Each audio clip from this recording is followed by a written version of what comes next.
Hello दोस्तों, आप सभी के साथ बात करेंगे यहाँ पर ब्लैकरोच इंडस्ट्री के बारे में। इस कंपनी के आज Q2 के रिजल्ट अनाउंस हो चुके हैं एंड कंपनी कितना दिग्गज परफॉर्मेंस अपने रिजल्ट के अंदर प्रेजेंट कर रही है उसके बारे में डिस्कस करेंगे। एंड दोस्तों, इसके अंदर यहाँ पर जो मल्टीबैगर रिटर्न निवेशक ने कमाया अब तक, वैसा ही आगे कंपनी कमा कर दे सकती है क्या, वो भी यहाँ पर हम डिस्कस करते हैं। क्योंकि देखिए, अभी फ़िलहाल 180 रुपये पर एक स्मॉल कैप का स्पेशलिटी केमिकल वाला स्टॉक अवेलेबल है। तो इसके अंदर क्या ऐसा परफॉर्मेंस दिखाई देता है क्या ग्रोथ का, वो सभी हम डिटेल के साथ देखेंगे। फटाफट रिजल्ट को कवर करेंगे, साथ ही बाकी की चीज़ें भी मैं आपको कवर कर कर बता देता हूँ। जैसे कि यहाँ पर कंपनी ने ओनली आज यहाँ पर रिजल्ट का ही अनाउंसमेंट किया, बाकी कोई भी चीज़ यहाँ पर बताई नहीं गई है। ब्लैकरोच इंडस्ट्री ने जो रिजल्ट दिखाए वो सभी फिगर्स इन लैक्स में है। पहले मैं आपको स्टैंडअलोन रिजल्ट बताने वाला हूँ, उसके बाद में कंसोलिडेटेड रिजल्ट यहाँ पर हम डिस्कस करेंगे। इसके यहाँ पर हम डायरेक्टली प्रॉफिट पर ही आएंगे, क्योंकि आपका ज़्यादा वक्त नहीं होगा। जो चीज़ें इंपॉर्टेंट है उस पर ही हम बात करेंगे। तो ये देखिए, net profit for the ordinary activities after the taxes, सब कुछ डिडक्ट होने के बाद।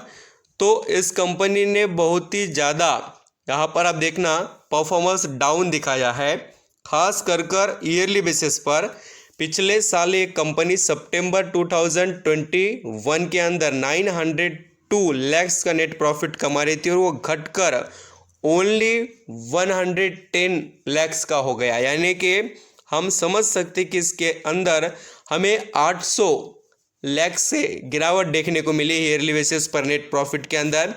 एंड पिछले क्वार्टर में जून 2022 में ब्लैकरोच इंडस्ट्री ने कमाई की थी 361 यहाँ पर लैक्स की, वो घटकर ओनली 110 लैक्स हो गया है। मीन्स इस कंपनी ने रिजल्ट काफ़ी डाउन यहाँ पर बता दिए ईयरली एंड क्वार्टरली बेसिस पर।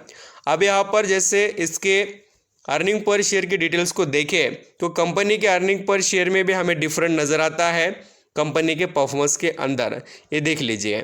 अभी आप बोलेंगे सर यहाँ पर स्टैंडअलोन के रिजल्ट ही खराब है या कंसोलिडेटेड वाले भी हैं, तो उसको भी हमें देखना पड़ेगा, फिर समझ में आ जाएगा। तो मैं आपको वो बता देता हूँ। देखिए कि इसके कंसोलिडेटेड के रिजल्ट कैसे रहे। ये कंसोलिडेटेड के रिजल्ट के फिगर्स हैं और इसमें भी सेम सिचुएशन आपको नज़र आएगी। गिरावट कंपनी के नेट प्रॉफिट में तेज़ी से हमें दिखाई दे रही है और आप यहाँ पर देख सकते हैं पिछले साल 922, बाद में से इस साल खाली 155, पिछले क्वार्टर में मीन्स यहाँ पर Q1 में 428 लैक्स का पूरा फिगर सही है। और इसके अंदर आपको स्टेप बाय स्टेप गिरावटी देखने को मिल रही होगी। अभी बात आती है कि इसमें हम करें क्या, तो मैं आपको अभी उसके डिटेल्स बताकर यहाँ पर पूरा कंक्लूजन कर देता हूँ। यहाँ पर आप देखेंगे तो ब्लैकरोच इंडस्ट्री के अंदर सबसे ज़्यादा कॉन्फिडेंस कोई रखता हो तो वो है, देखिए, इस कंपनी के प्रमोटर। क्योंकि इसकी यहाँ पर आप जर्नी देखेंगे 2019 से भी पहले से प्रमोटर ने कभी भी अपने स्टेक के अंदर बदलाव नहीं किया।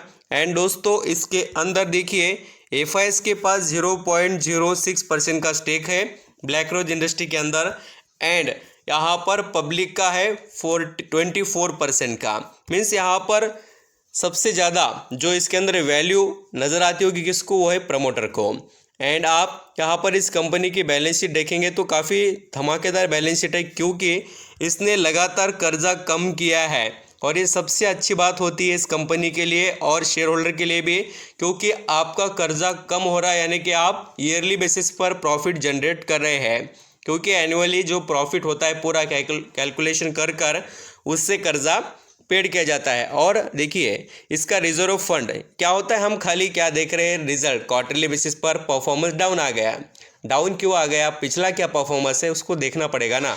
और आप यहाँ पर देख भी सकते किस तरीके से दिग्गज इसने यहाँ पर आप तक परफॉर्म किया है। रिजर्व फंड वगैरह अच्छा है कंपनी के पास। अभी आप प्रॉफिट की डिटेल्स देखेंगे तो मैं आपको पिछले कुछ सालों की डिटेल बता देता हूँ। 2014 में -3 करोड़ का प्रॉफिट था, वो बढ़कर आज देखिए 27 से लेकर 32 और 32 से अभी यहाँ पर 29 करोड़ तक की कंपनी लेकर चले गए नेट प्रॉफिट को। स्पेशलिटी इसके पास अच्छी है, मैं आपको अभी बिजनेस भी बताता हूँ, आपको पता चल जाए। शायद से आपने नहीं देखा हो तो मैं बता देना चाहूँगा। यहाँ पर देखिए डिस्ट्रीब्यूशन से इसका 69% का रेवेन्यू आता है। Speciality chemical and performance chemicals distribution ये 2006 से करती है कंपनी। इसके पोर्टफोलियो में देखिए बहुत से अलग अलग केमिकल्स अवेलेबल है, एसिड वगैरह। ऐसे मैन्युफैक्चरिंग करने के अंदर इसका 31% का रेवेन्यू आता है। आप देख सकते हैं इसके बिजनेस सेगमेंट में खास कर टेक्सटाइल, पेपर, केमिकल, पेंट, ऐसे सभी ऑयल, गैसेस, माइनिंग से रिलेटेड बहुत से इसके पास बिजनेसेस अवेलेबल हैं और अच्छा खासा बिजनेस है। और इसके पार्टनर कौन है देखिए, सुमिटो केमिकल है, अदर यहाँ पर बहुत से केमिकल्स कंपनीज इनके साथ जुड़े हुए हैं और लगातार कंपनी ने अपने आप को एक्सपांड किया और आगे बढ़ने के लिए पूरी तैयारी की है। और आप यहाँ पर ये भी देख सकते हैं सब्सिडी, द को has a 100% subsidy of BR chemicals in Japan, engage in local distribution and export of chemicals. Export of the chemical it accounted for 38% of total sale of the co in financial 2021। तो आप समझ सकते हैं कितने अच्छे group के साथ है और आपको कितने अच्छे बेनिफिट दे सकती है। मार्केट कैप है इसका 874 करोड़ का। थोड़ी बहुत छोटी कंपनी, मुझे यहाँ पर एक्सपेक्टेशन यहाँ पर इससे ज़्यादा है क्योंकि कंपनी ने, मैं आपको दिखा देता हूँ, बहुत अच्छे रिटर्न जनरेट कर दिया। अभी फ़िलहाल रिज़ल्ट ख़राब आ गए बोलकर इसमें गिरावट है और देखिए गिरावट के साथ अभी मार्केट चालू ही है, इसमें रिज़ल्ट ख़राब आ गए तो ये 170 पर आ गया और फिर कमबैक करना स्टार्ट कर दिया। बोले तो इसमें एबिलिटी बहुत अच्छी है। देखिए लोग इसको बेचकर फिर खरीदते हैं, इसका मतलब क्या है कि इसमें दम है और अभी भी ये स्टॉक बहुत अच्छे दाम पर ही चल रहा है। इसने 5 सालों में आप देखना 300 से 400% रिटर्न जनरेट कर दिया।